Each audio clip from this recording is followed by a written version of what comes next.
I'm Alberto Alemanno. I'm an academic, civic advocate, and public interest lawyer, and I just authored a new book called Lobbying for Change, Find Your Voice to Create a Better Society. Today we are richer, safer, we live longer than ever, yet we are tolerating daily injustices. We have expertise, we have talents, we have access to education, but we mobilize those resources to make our life marginally more comfortable, not necessarily to protect the less privileged.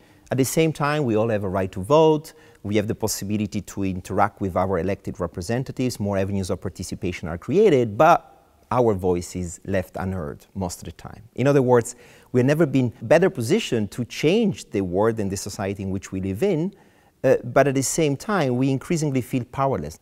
And my book addresses this paradox by analyzing what is wrong and what we could actually do about it. So how we can make a difference in life. And according to a very well-rehearsed script, we can vote, something we do every few years. We can run for office, something few of us can do once in a while. But there's a third option, and that's what I argue in the book, which consists in saying that citizens can also lobby. Lobbying is something that only corporations do. It's about voicing, it's about influencing decision makers to take decisions that might go to the interest of the few rather than the many. And my argument is that the many, meaning the citizens, should also take full advantage of lobbying, relying on the same repertoire of tools in order to have their voice heard and to influence public decision making so that the quality of the air we breathe, the safety of the food we eat, and the future of new generation will also be taken into account and guaranteed in future decision making.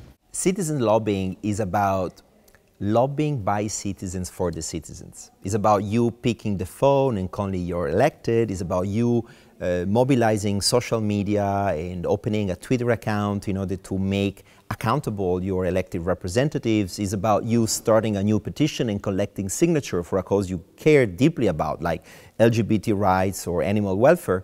And finally, it's about you tapping into the potential of your own expertise and talents in order to bring something positive for society. The genius of citizen lobbying is that it allows the development of a new form of engagement which is not antagonistic to representative democracy and to the political system, but is complementary to that. Politicians need citizens as much as citizens need politicians. We just need to make it happen. And research suggests that societies with very assertive, active citizens are also more accountable and in the longer term also happier. Today we are witnessing an unprecedented increase of inequalities, income inequalities. 8 individuals own half of the GDP.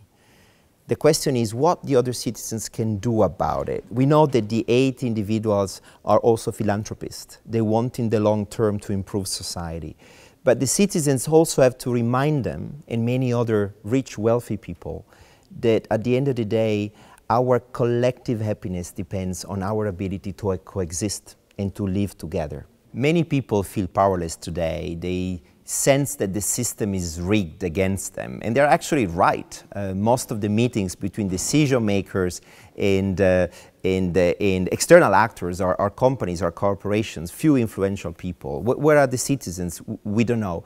And the easy solution, the easy answer to this problem is offered by populist forces, the likes of Trump, Farage, Le Pen, Wilders, who basically sell an idea of society in which every citizen could take decisions for themselves. But direct democracy is an illusion.